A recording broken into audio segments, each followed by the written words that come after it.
Hey guys, welcome to all of you in this your channel. स्वागत है आप सभी का आपके इस चैनल पे।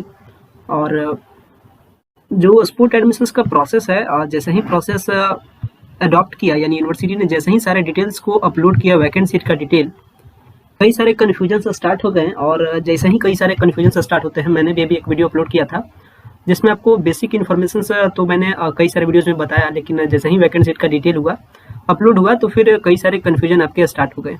सारा कन्फ्यूजन्स को हम बखूबी तरीके से, आपके हर कन्फ्यूजन्स को हम जानते हैं। मैं बार बार बताता हूं कि आपसे पहले मैं भी एक स्टूडेंट हूं और अभी पढ़ भी रहा हूं, और आपके सारे कन्फ्यूजन से मैं परिचित हूं। क्या आपको सारा कन्फ्यूजन हो रहा है? मैंने आपको टाइम भी दिया कि आपके पास 3 से 4 घंटे का टाइम भी आपको मिला कि जो भी आपको कन्फ्यूजन है कमेंट सेक्शन में लिखिए। आपके बेटर के लिए आप सही से समझिएगा, आपके बेटर के लिए कई सारे वीडियोस दे रहे हैं, और फिर इस वीडियोस को दे रहे हैं आपके कन्फ्यूजन को कम करने के लिए, दूर करने के लिए। लेकिन इनकेस अगर फिर भी आपका कन्फ्यूजन रह जाता है, तो फिर अगर आपके कन्फ्यूजन रह जाते हैं तो आप हमें सपोर्ट कीजिए, फिर हम आपके लिए सपोर्ट करते हैं। 1000 का जो सब्सक्राइबर का टारगेट है, बहुत ही जल्द हम लोग उस टारगेट पे पहुंच जाएंगे, और उसके लिए ज़्यादा नहीं, अब बस 200 सब्सक्राइबर की और आवश्यकता है। तो जो भी गाइज वीडियो देखते हो, चैनल को सब्सक्राइब कर दीजिए तेज गति से, ताकि इसके साथ हम क्या प्लानिंग लाएंगे, इसके बाद लाइव स्ट्रीमिंग, हम लोग लाइव स्ट्रीम आएंगे, और ये जितना जल्दी आप पॉसिबल कर दे।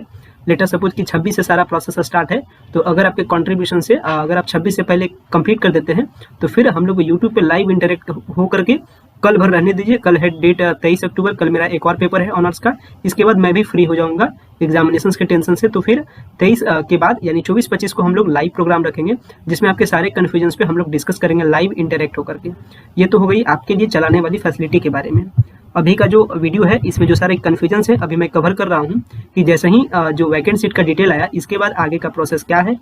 अभी जो भी मैं बताऊंगा ऑथेंटिक इन्फॉर्मेशन के साथ बताऊंगा, और आप इस बात का फीलिंग भी करते होंगे कि जो भी मैं आपके साथ शेयर करता हूं ऑथेंटिक इन्फॉर्मेशन के साथ शेयर करता हूं। और आपको हमेशा 2 बात बताता हूं कि बिलीव करना ना करना आपकी मर्जी है, लेकिन आप जरा सा माइंड से प्रैक्टिकल होकर सोचिएगा कि जो मैं बात बोल रहा हूं सही है या फिर गलत है। इसके बाद आप डिसाइड कीजिएगा, चूंकि चैनल बहुत सारा है, और जितना आप ज़्यादा वीडियोज़ देखते हैं उतना ज़्यादा कन्फ्यूज भी होते हैं, इस बात को भी मैं जानता हूँ। तो बहुत ही सोच समझ के ये सारे इन्फॉर्मेशन को सही से समझिएगा। आपके लिए जो फैसिलिटी चलाई जा रही है, जिसमें कई सारे व्हाट्सएप ग्रुप बनाए गए हैं, एक कॉमन ग्रुप है, टेलीग्राम चैनल है, आप वहां से जुड़िए ताकि आप अप टू डेट रहें। सारे इन्फॉर्मेशन को शेयर किया जाता है।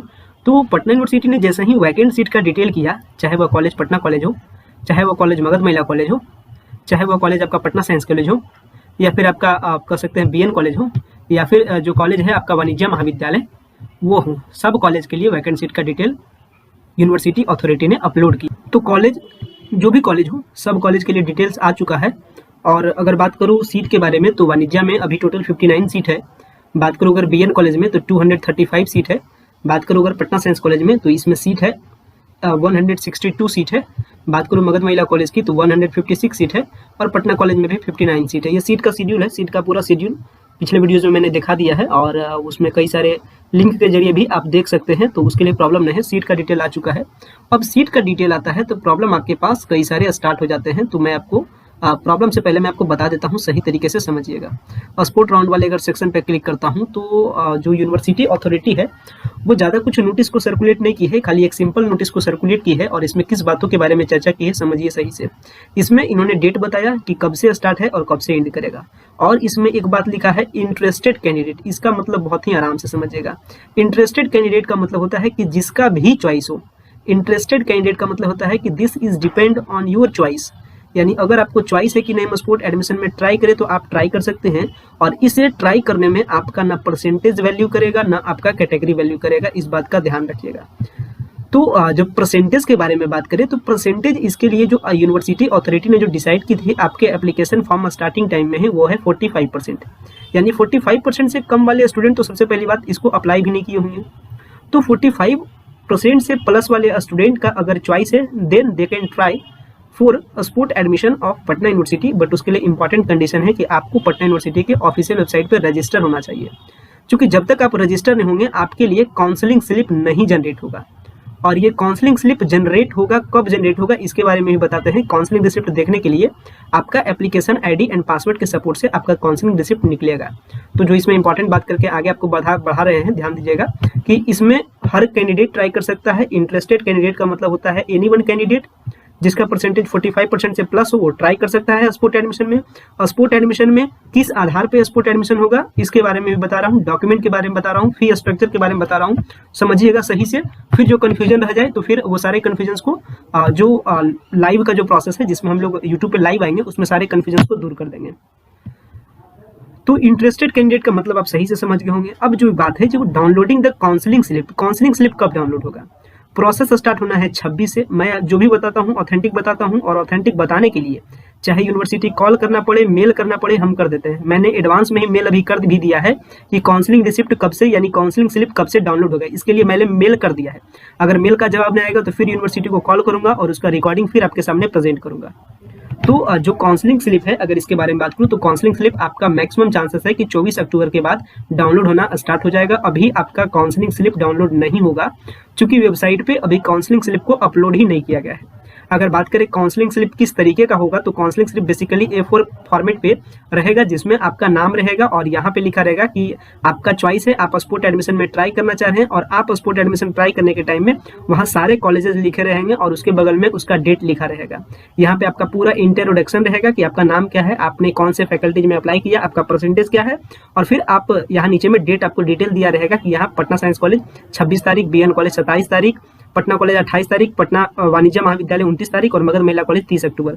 इस तरीके से पूरे इस शेड्यूल में जैसे एडमिट कार्ड आता है उसी तरीके से समझिए कि काउंसलिंग के लिए लेटर आएगा। यानी एक जो काउंसलिंग स्लिप है ये इंपॉर्टेंटली एक टाइप का लेटर होगा जिसपे सारा डिटेल आपका लिखा रहेगा और यहाँ पे शेड्यूल भी लिखा रहेगा स्पोर्ट एडमिशन का। तो काउंसलिंग स्लिप एवरी कैंडिडेट के लिए डाउनलोड होगा जिसका 45% से प्लस होगा। तो पहली बात आप कन्फ्यूजन क्रिएट नहीं कीजिएगा कि मेरा अगर 50% है, 52% है या 60% है तो मेरा तो आया ही नहीं। यह जो सिस्टम है या स्पोर्ट एडमिशन प्रोसेस है इसका नाम कतई आप स्पेशल राउंड काउंसलिंग नहीं रखिएगा। अगर मैं बात बता दूं तो पहला लिस्ट आया था जो इसमें प्रोसेस अभी तक आया है, पहला लिस्ट, दूसरा लिस्ट, तीसरा लिस्ट और चौथा लिस्ट न आकर के इसका नाम पड़ा था स्पेशल राउंड काउंसलिंग। यानी जो चौथा लिस्ट आना था इसी का नाम था स्पेशल राउंड काउंसलिंग और इसके बाद आया स्पोर्ट एडमिशन। इसके बाद अगर बता दूं तो स्पोर्ट के बाद आएगा एक आएगा कैजुअल एडमिशन। कैजुअल एडमिशन में आपके चांसेस बहुत कम होते हैं एडमिशन के, चूंकि सीट ही बहुत कम बचता है। कैजुअल एडमिशन में ऐसे सीट बचते हैं जो स्टूडेंट ने एडमिशन के टाइम में कैंसिल करवाया हो या फिर जो सीट किसी कारणवश खाली रह जाता है तो फिर उस सीट को हम लोग कैजुअल कहते हैं। अभी जो प्रोसेस है स्पोर्ट का है, स्पोर्ट में कोई भी कैंडिडेट ट्राई कर सकता है और स्पोर्ट में ट्राई करने के लिए उसके लिए सबसे इंपॉर्टेंट है कि उसको अपना काउंसलिंग रिसिप्ट प्रिंट करना होता है। काउंसलिंग रिसिप्ट कब से प्रिंट होगा इसके बारे में मैंने आपको बता दिया। ध्यान से समझिएगा, कमेंट आपको करने की आवश्यकता ही बहुत कम पड़ेगी, ऐसा मैं कोशिश कर रहा हूँ, तो जरा सा भी कन्फ्यूजन नहीं रखिएगा। तो आप कभी भी कन्फ्यूजन में नहीं रखिएगा कि स्पेशल राउंड काउंसलिंग है। ऐसा कन्फ्यूजन क्यों हो रहा है देखिए, इसको भी मैं आपको दिखा देता हूँ। जब स्टूडेंट अभी लॉगिन करके अपने पोर्टल पे जा रहे हैं यानी एडमिशन वाले पोर्टल पे जा रहे हैं, लेटर सपोज मैं भी चलता हूँ फॉर एडमिशन वाले पोर्टल पे, और एडमिशन वाले पोर्टल पे कैंडिडेट लॉगिन वाले सेक्शन में आकर के जब हम लोग कैंडिडेट वाले पोर्टल पे आकर के देखिए लॉगिन करता हूँ, लेटर सपोज कोई आईडी से मैं लॉगिन कर रहा हूँ। लॉगिन करने के बाद देखिए यहाँ क्या बता रहा है, अब देखिए, और अब तो और भी अच्छी बात है कि मैं 24 मतलब जो मैं एक्सपेक्ट कर रहा हूँ कि जो सीरीज आएगा यानी जो, तो ये तो और भी अच्छी बात हो गई। ये सोने पे सुहागा जैसा स्थिति हो गया कि मैं थिंक कर रहा था कि स्पेशल राउंड यानी जो स्पोर्ट एडमिशन है उसका जो काउंसलिंग रिसिप्ट है वो आएगा 24 को, लेकिन आपका यह बेटर लक है कि वो आज ही आ जाएगा। देखिए अभी जब मैं 2 बजे वाला जो मैं वीडियो आपके लिए अपलोड कर रहा था उस टाइम लॉगिन होने के लिए दे रहा था, लेकिन अब लॉगिन होने किसी को नहीं दे रहा है। इट मीन्स इसका मतलब होता है कि पोर्टल पे काम स्टार्ट हो गया है और अब पोर्टल पे आपका काउंसलिंग स्लिप डाउनलोड होगा। तो काउंसलिंग स्लिप आपका आज शाम 7 बजे तक ही डाउनलोड 100% हो जाएगा, इस बात का ध्यान रखिए। चूंकि पोर्टल पे काम होना स्टार्ट हो गया है और अगर शाम के 7 बजे तक नहीं आएगा तो फिर जैसे मैंने कल कॉल लगाया आज फिर कॉल लगा देंगे आपके लिए। आपको जरा सा भी परेशान नहीं रहना है, आपका परेशानी मेरा परेशानी है, तो you have to don't frustrated for all of this, I panic for this. मैं इसके लिए परेशान हूँ, आपको जरा सा भी परेशान होने की जरूरत नहीं है, आप ध्यान रखिएगा। आप खाली चैनल से जुड़े रहिए, आपको सारा अपडेट मिलेगा। तो जो पटना यूनिवर्सिटी है पोर्टल पे काम करना स्टार्ट कर दी है और बहुत जल्द शाम के 7 बजे तक या फिर सुबह 7 बजे तक आपका 100% काउंसलिंग रिसिप्ट आ जाएगा। बात करें काउंसलिंग रिसिप्ट किस तरीके से आएगा तो डाउनलोड करने का प्रोसेस मैं बता भी दूंगा, क्योंकि कल फिर मेरा एग्जाम है तो फिर मैं 10 बजे के बाद जबकि अपना रूम से 9 बजे ही चला जाता हूँ, यानी 8 साढ़े 8 बजे तक मैं फोन पे भी कॉन्टैक्ट कर सकता हूँ। बट प्लीज़ कॉल बहुत कम कीजिएगा, क्योंकि मैं आपके कॉल से ही बचने के लिए लगातार वीडियोज़ ला करके आपको अपडेट दे रहा हूँ। तो आप ध्यान रखिएगा कि कॉल करने की आपको आवश्यकता बहुत कम पड़े, चूँकि जरा सा एग्जामिनेशन का टाइम है और अगर चूँकि बहुत सारे कैंडिडेट कॉल करते हैं तो फिर सब पे समय नहीं दे पाता हूँ, इस बात का ख्याल रखिए। तो जो काउंसलिंग जो स्लिप है वो डाउनलोड होना आज शाम से स्टार्ट हो जाएगा, या जब भी डाउनलोड होना स्टार्ट हो जाएगा हम आपको बताएंगे। मेरे पास कई सारे आईडीज़ हैं, कई सारे स्टूडेंट्स ट्रस्ट करते हैं और इसके बाद हमारे साथ आईडी और पासवर्ड शेयर करते हैं, और मैं लॉगिन कर रहा हूँ सबके साथ, तो वही प्रॉब्लम बता रहा है। Kindly wait, it will start soon, यानी बहुत जल्द ही स्टार्ट होने वाला है विद नए फैसिलिटी के साथ, जो कि काउंसलिंग स्लिप का फैसिलिटी होगा। तो अब बात करते हैं आपके एडमिशन फैसिलिटी पे कि कौन कौन से डॉक्यूमेंट्स अब आपको चाहिए। एक तो आपका हो गया मेन डॉक्यूमेंट, जो कि है आपका काउंसलिंग स्लिप। अब मैं आपको प्रोसेस बता रहा हूँ, ध्यान से समझिए। तो आपको क्या करना है कि जो भी अभी जो आपका काउंसलिंग स्लिप आएगा उसमें पूरा शेड्यूल रहेगा कि किस सेंटर पर यानी किस कॉलेज में कब है स्पोर्ट एडमिशन का प्रोसेस। आप अपने लिए काउंसलिंग स्लिप को डाउनलोड करते हैं। इसके बाद आपको क्या करना है, पटना यूनिवर्सिटी में जो आपने अप्लाई किया था उसका एप्लीकेशन फॉर्म का प्रिंट निकालना है। ये आपका दूसरा नंबर का डॉक्यूमेंट हो गया। इसके बाद जो तीसरा नंबर का इंपॉर्टेंट डॉक्यूमेंट है वह आपका है सीएलसी आपके पास पाना, सीएलसी आपके पास मस्ट होना चाहिए, और अगर नहीं होता है तो कोशिश कीजिए कि सबसे पहले पहुंचे, ताकि अंडरटेकिंग पर भी रिक्वेस्ट आपका एक्सेप्ट हो जाए।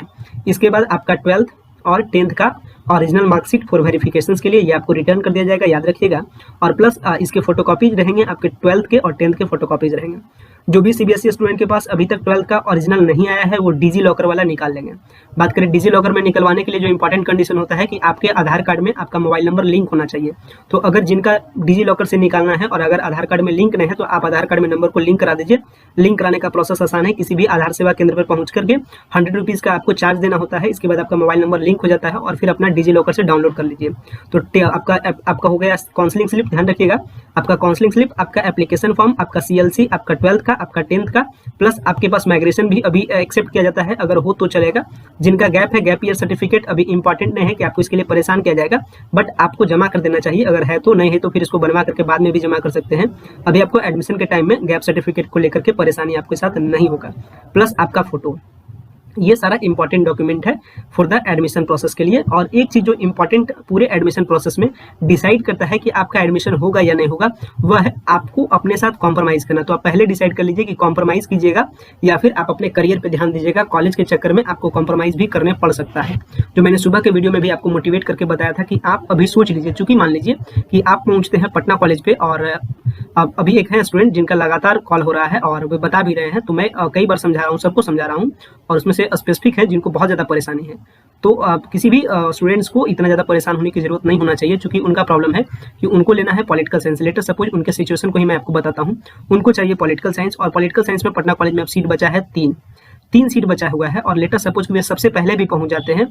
और ऐसा तो नहीं है कि सबसे पहले एक ही कोई कैंडिडेट पहुंचेगा, क्योंकि सब कैंडिडेट सोच रहे हैं कि हमको पहले पहुंचना है। ऐसा भी पॉसिबल नहीं है कि जब सब पहले पहुंच जाएंगे तो सीट तो 3 है, सबका तो एडमिशन नहीं हो जाएगा पॉलिटिकल साइंस में ही। क्योंकि पॉलिटिकल साइंस में अगर सीट 3 है तो 100% इतना कंफर्म है कि चॉइस कम से कम 30 का होगा, 10 गुना आप लेकर ही चलिए। तो स्टूडेंट पहले पहुंचते हैं, लेकिन मान लीजिए कि आपसे हायर परसेंटेज वाले भी मौजूद हैं तो पहले उनको मिलेगा, और इस हिसाब से आपका सीट पॉलिटिकल साइंस में खत्म हो जाता है। संयोग से कुछ अदर ऑनर्स में बचे हुए हैं, और लेटर सपोज कि वहाँ के जो एडमिशन अथॉरिटी है आपको ऑफर किए कि बाबू अब पॉलिटिकल साइंस में खत्म हो गया, अब बचा है हिंदी ऑनर्स में, क्या आपको हिंदी ऑनर्स का सीट लेना है? तो फिर आपको डिसाइड करना होता है कि हम हिंदी ऑनर्स का सीट लेके नहीं, तो यही आपको कॉम्प्रोमाइज करना पड़ेगा। यानी आपको वहाँ के एडमिशन अथॉरिटी से पूछना पड़ेगा कि लेटर सपोज पॉलिटिकल साइंस खत्म हो गया, क्या इकोनॉमिक्स में खाली है, क्या हिस्ट्री में खाली है? क्योंकि जो आपका काउंसलिंग स्लिप आता है इसमें किसी भी प्रकार का मेंशन नहीं होता है कि आपका एडमिशन हिस्ट्री में होगा या इकोनॉमिक्स में होगा, या फिर आपसे नहीं पूछता है काउंसलिंग स्लिप कि आपको किस में एडमिशन लेना है। इसमें यानी जो स्पोर्ट राउंड का एडमिशन होता है इसमें आपके लिए फुल्ली इंडिपेंडेंस होता है कि आप किसी भी फैकल्टीज में एडमिशन ले सकते हैं, बशर्ते कि आप उसके एलिजिबिलिटी क्राइटेरिया को कंप्लीट करते हो। मतलब कहने का ऐसा नहीं कि आपने आईए किया, यानी आपने आईए किया और आप चाहते हैं कि बीएससी में चला जाए, तो ये पॉसिबल नहीं है, बट जो पॉसिबल होगा वो आपके लिए जरूर होगा। तो कॉम्प्रोमाइज का क्या मतलब है, यहाँ आप ध्यान से समझ लीजिएगा जो मैंने अभी आपको बताया। तो अगर आपका टारगेट करियर को देखना है तो फिर आप कॉम्प्रोमाइज नहीं कीजिएगा, इसके बजाय आप किसी दूसरे यूनिवर्सिटीज में ट्राई कीजिएगा। मैं बार बार बता रहा हूँ, और अगर आपको लगता है कि आप इस यूनिवर्सिटी में एडमिशन लेने से आप अपने करियर को तुरंत अचीव कर लीजिएगा, चाहे कोई भी ऑनर्स हो, तो फिर आप ले सकते हैं, इसके लिए भी कोई प्रेशर नहीं है। तो ये जो कॉम्प्रोमाइज का कंडीशन है मैंने आपको समझा दिया, डॉक्यूमेंट का कंडीशन मैंने आपको समझा दिया, क्या सारा डॉक्यूमेंट्स लगेगा, ध्यान रखिएगा। अब बात करते हैं पेमेंट के बारे में। तो पेमेंट आपका कैश होगा, यानी हैंड टू हैंड पेमेंट होगा, और हैंड टू हैंड भी पेमेंट नहीं होगा, बैंक के जरिए से होता है। चालान का प्रोसेस होता है। एडमिशन का जो चार्जेस है वो नॉर्मल चार्जेस जितना पहले लगा है उतना ही लगेगा, और कोई स्पेशल चार्ज नहीं लगेगा। मैं आपको उसका जो पेमेंट का पूरा जो स्ट्रक्चर है आपको स्ट्रक्चर चलिए दिखा देता हूँ। चलिए देखिए, हमारे पास फी स्ट्रक्चर है। ध्यान से समझिए, इस फी स्ट्रक्चर को भी हम अपने सारे ग्रुप्स में शेयर कर देंगे। तो अभी तक आप ग्रुप से नहीं जुड़े हैं, ग्रुप से जुड़ जाइए। जुड़ने के लिए कुछ भी नहीं करना है, चैनल को सब्सक्राइब करके आपको स्क्रीनशॉट भेजना होता है और उसमें आपको मेंशन करना होता है कि आप बॉय हैं या फिर गर्ल हैं। इसमें अगर बात करें डिटेल के बारे में तो देखिए यहाँ पे पूरा अमाउंट लिखा गया है कि बीएससी मैथ या बायोलॉजी आपका फैकल्टी पटना साइंस कॉलेज में रहेगा तो 3658 रुपया। वहीं SC ST या फिर गर्ल्स को 170 रुपये पर ईयर का चार्ज है। BCA का 13,600, BSc बायोटेक्नोलॉजी का 16,120 रुपया, लड़के लड़कियों सबके लिए सेम है। इन्वायरमेंटल साइंस में 11,020 रुपया। BN कॉलेज में बात करें तो BSc के लिए 3448 रुपया गर्ल्स के लिए और SC ST के लिए 170 रुपया। BA में 2891 रुपया और गर्ल्स के लिए 170 रुपया। BCA में 13,600 गर्ल्स और बॉयज सबके लिए सेम, कोई भी कैटेगरी के हो। BBA 24,940 रुपया। BSc बायोटेक्नोलॉजी 16,120 रुपया। BA इन फंक्शनल इंग्लिश 15,000 मात्र फर्स्ट ईयर का। बात करें पटना कॉलेज में BA का तो नॉर्मल चार्ज है 2500 पर ईयर। वहीं गर्ल्स और SC ST कैंडिडेट को 170 रुपये पर ईयर। BCA के लिए 13,600, BBA के लिए 24,940 रुपया, BMC के लिए 13,620 रुपया। वाणिज्य महाविद्यालय के बारे में बात करें तो BCom के लिए जो रेगुलर कोर्सेज है इसमें आपको जो पड़ेगा वो आपका 2,058 रुपये। वहीं SC ST वुमेन को 170 रुपये पर ईयर। BBA के लिए 24,940 रुपया और BCom के सेल्फ फाइनेंस कोर्स के लिए 23,490 रुपया। जो भी कोर्सेस आप देख रहे हैं आप 100% सिक्योर रहिएगा, ये सारे कोर्सेस अवेलेबल है रिस्पेक्टिव कॉलेज में। जिस कॉलेज का मैं अभी आपको मेंशन कर रहा हूँ तो आप ध्यान रखिएगा। मगर महिला कॉलेज में जो आपका मैथ हो चाहे आपका BA हो सबके लिए 170 रुपये पर ईयर। वहीं BCom सेल्फ फाइनेंस के लिए 23,490 रुपया और BCA के लिए 13,600 रुपया। ये आपका अमाउंट है। अमाउंट बैंक के चालान के थ्रू जमा होगा, जहाँ आपको एक बैंक का चालान मिलेगा, आप कैश बैंक में जमा करेंगे उस चालान के थ्रू। चालान आपका इलाहाबाद बैंक का रहेगा। इसके बाद आपको चालान का एक रिसिप्ट मिलेगा और फिर आप आके एडमिशन के जहाँ सेंटर पे चल रहा है आप उस चालान को दीजिएगा तो फिर आपका फाइनली आपको एक एडमिशन रिसिप्ट आपके हाथ में मिल जाएगा। तो आप समझिए एडमिशन आपका कंप्लीट हो गया। अब जो इंपॉर्टेंट पॉइंट है ध्यान रखिएगा, तेज गति से इंपॉर्टेंट पॉइंट को भी बता दे रहा हूँ कि क्या क्या इंपॉर्टेंट पॉइंट है। अभी डॉक्यूमेंट्स को भी आपने जान लिया, पेमेंट को भी जान लिया, कॉम्प्रोमाइज का प्रोसेस भी जान लिया, काउंसलिंग रिसिप्ट जो अभी काउंसलिंग स्लिप है वो कैसे डाउनलोड होगा इसके बारे में भी जान लिया। अब जो नोट्स है तो जो इंपॉर्टेंट पॉइंट है जो कि आपके एडमिशन को डिसाइड करता है, सबसे पहला फैक्टर है कि आपके काउंसलिंग सेंटर यानी जो भी आपको जिस भी कॉलेज में एडमिशन लेना है उसमें आपको सबसे पहले पहुंचना है। पहली कोशिश आपकी, ताकि आपका किसी के साथ कंपटीशन नहीं हो। जैसे ही आपका कंपटीशन होगा it is just a race, यह रेस है और रेस में जो आगे होता है उसे देखा जाता है, पीछे वालों को कोई भी नहीं देखता है। तो अगर आप रेस में आगे रहते हैं तो फिर आपका डॉक्यूमेंट वगैरह भी चेक होगा। नहीं तो अगर आप पहले टाइम से ही फेल पहुंचिएगा तो फिर तो आपको एंट्री भी नहीं मिलेगा। टाइम सुबह 10:30 बजे से लेकर 12:30 तक टाइमिंग है एंट्री होने का, क्योंकि जो सारा प्रोसेस होगा एक हॉल में कंप्लीट कराया जाएगा और उस हॉल में सबका एंट्री रहेगा और उसमें एंट्री होने के बाद ही सारा डॉक्यूमेंट वगैरह चेक होगा। तो जो टाइमिंग है 10:30 से लेकर के आपका दोपहर के बाद, तो टाइमिंग को मैंने मेंशन कर दिया। टाइमिंग पर आप ध्यान रखिएगा। और जब आप पहले पहुंच जाते हैं फिर ऐसा नहीं है कि पहले पहुंच गए तो सबसे पहले तुरंत कहा जाएगा कि लाइए डॉक्यूमेंट लाइए, ऐसा बात नहीं है। भीड़ पे भी जरा सा इफेक्ट करेगा। मान लीजिए कि जो आपका पहले का जो रेस है इस पहले के रेस में आप ही आगे रहें, ऐसा भी इंपॉर्टेंट नहीं है।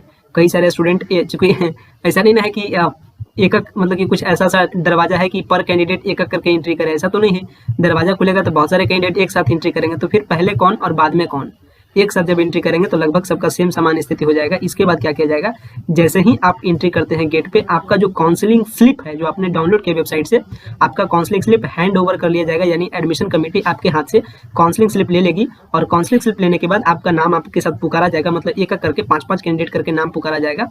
इसके बाद 5 से चॉइस पूछा जाएगा, आपका क्या चॉइस है, आपका क्या चॉइस है। चॉइस के अकॉर्डिंग सीट खाली रहेगा तो एडमिशन फटाक से आपको मिलेगा। कोई परसेंटेज और कोई भीड़ काम नहीं आएगा। ऐसा नहीं आप सोच के बैठिएगा कि मतलब कि बहुत ज़्यादा हाई परसेंटेज वाले भी स्टूडेंट है तो पहले उनका होगा, ऐसा कोई बात नहीं है। डिपेंड करता है आपका काउंसलिंग जो स्लिप है कितना जल्दी हैंड ओवर हुआ है और कितना जल्दी आपका नाम पुकारा जाता है। इसके बाद चॉइस आपसे पूछा जाता है। अगर सीट रहता है तो आपको तुरंत एडमिशन दे दिया जाता है। मतलब एडमिशन में डॉक्यूमेंट को चेक कर दिया जाता है। डॉक्यूमेंट को सबमिट करने के लिए मतलब कहा जाता है, लेकिन उससे पहले फिर आपको बैंक का चालान मिल जाता है और आप बैंक जाकर के पैसा जमा करके आते हैं और फिर आप बैंक का चालान ला करके यहाँ के एडमिशन अथॉरिटी को देते हैं। इसके बाद आपको वहाँ के कंप्यूटर ऑपरेटर आपको एक एडमिशन स्लिप काट करके दे देंगे। आपका एडमिशन कंफर्म हुआ, आप टेंशन फ्री हो गए। ये सिंपल सा पूरा प्रोसेस है और ये पूरा प्रोसेस अपने एक्सपीरियंस के आधार पे बता रहा हूँ। और जो सारे एक्सपेक्टेशंस हैं आप भी प्रैक्टिकली होकर सोचिएगा कि क्या ऐसा पॉसिबल है या फिर नहीं है। तो जो भी इसके रिगार्डिंग तो भी ऑथेंटिक इन्फॉर्मेशन नहीं है, लेकिन प्रोसेस अक्सर ऐसा ही होता है। और इसके बाद एक कैजुअल एडमिशन का भी प्रोसेस आएगा, आप निश्चित रहिएगा। कैजुअल वाला भी आता है, हर साल आता है, इस बार भी आएगा। पिछले बार की स्थिति तो कई सारे कट ऑफ आ गए थे, मतलब कई सारे स्पोर्ट राउंड भी कई बार आ चुके थे और कैजुअल एडमिशन भी कई बार लाना पड़ा कॉलेज को। और ये जो सारा प्रोसेस है इसका जो हेड है वो आपका कॉलेज अथॉरिटी है, तो कॉलेज डिसाइड करेगी। ये जो सारा प्रोसेस है ये कॉलेज के मेंबर करेंगे पूरे प्रोसेस। आपको बता दें इस प्रोसेस में बार्गेनिंग अब नहीं होगा। बार्गेनिंग करने का मतलब है कि मान लीजिए कि आप घर से प्लान करके गए, जैसे भी मैंने अभी आपको एग्जांपल बताया था कि 3 सीट खाली है, और अगर ऐसा बार्गेनिंग होता है तो फिर आपको इसके खिलाफ मतलब अगर ऐसा कुछ सिचुएशन होता है तो आप इसके अगेंस्ट में आपको बेटर के लिए, यानी अपने फ्यूचर को सही से करने के लिए आपको कुछ एक्शन भी इसके रिगार्डिंग आपको लेना चाहिए। मतलब कहने का मतलब है कि ऐसा कुछ होना नहीं चाहिए। तो ऐसा नहीं कि मैं आपको एग्रेसिव कर रहा हूँ, इस बात का ध्यान रखिएगा, क्योंकि एग्रेसिव जैसा मैं कुछ बात नहीं बता रहा हूँ। सही से खाली इसको प्रैक्टिकली समझिएगा कि मान लीजिए 3 सीट है और 3 सीट आपने घर से शेड्यूल देख कर गया कि 3 सीट है, और आप मान लीजिए कि सबसे पहले कैंडिडेट भी है और सबसे पहले आप रूम में एंट्री करते हैं और संयोग से आपके पास सबसे पहले आपका नंबर भी आ जाता है और आप वहाँ पूछते हैं और लेटर सपोज आपको बता दिया जाता है कि नहीं पॉलिटिकल साइंस में खत्म हो गया, तो फिर आपका गुस्सा होना जायज़ है। इसमें आप फ्रीली, आपके पास वह अधिकार है पूछने का कि यह सीट गया कहाँ। तो आप इस पे जरूर ध्यान बनाकर रखिएगा कि एक भी सीट बार्गेनिंग ना हो, इधर से उधर नहीं हो, और ये आपके कॉन्शसनेस पे डिपेंड करता है कि आप कितना उसके लिए कॉन्शस हैं। अगर आप कॉन्शस नहीं रहिएगा तो फिर आपको प्रॉब्लम होगा, आप इस बात का ध्यान रखिएगा। तो ये इंपॉर्टेंट बात है जो कि आपको ध्यान रखना है कि सीट, कोई भी सीट इधर से उधर नहीं हो, और मैक्सिमम पॉसिबिलिटीज है कि कोई ऐसा होगा नहीं, क्योंकि जो भी सीट है सब सीट सबको पता है, एक एक स्टूडेंट को पता है कि कितना सीट है और कितना सीट पे एडमिशन का प्रक्रिया चल रहा है, और यूनिवर्सिटी भी जान रही है। तो आप कभी भी वैसा मन में भ्रम नहीं लाइएगा कि अगर हम किसी को पैसा वगैरह देते हैं तो एडमिशन हमारा करा देगा, वैसा कोई बात नहीं है। जब अभी इसमें एक एक सीट का काउंटिंग हो चुका है तो कोई भी सीट इधर से उधर नहीं हो पाएगा।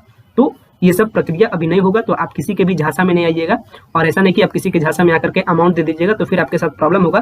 तो आप हमें नहीं बताइएगा कि हमने आपको सजेस्ट नहीं किया, क्योंकि आप हमारे व्यूअर्स हैं और आपके जो भी प्रॉब्लम्स होते हैं उसको मैं रियली लाइफ में फेस करके सारा चीज़ को प्रैक्टिकल होकर बताता हूँ। तो जो भी इन्फॉर्मेशन मैंने आपको बताया प्रैक्टिकल होकर के बताया, और आप भी प्रैक्टिकल होकर सोचिएगा कि जो मैं बता रहा हूँ सही बता रहा हूँ या फिर गलत बता रहा हूँ। फाइनली इस वीडियो को इन करते हैं। आशा करते हैं जो सारी इन्फॉर्मेशन हमने आपके साथ शेयर किया, सारा इन्फॉर्मेशन आपको बेहतरीन तरीके से, सही तरीके से समझ में आ गया होगा। आज के लिए इतना ही, वीडियो को इन करते हैं। प्लीज़ चैनल पर नए हो तो चैनल को सब्सक्राइब करना, वीडियो को लाइक जरूर देना, और कोई भी कमेंट हो या फिर किसी भी प्रकार का सजेशन हो तो सजेशन भी जरूर देना, ताकि हम आपके लिए बेटर वे में और भी अपने इस वीडियोज़ को आपके लिए प्रेजेंट कर सकें। वीडियो देखने के लिए आपका बेहद ही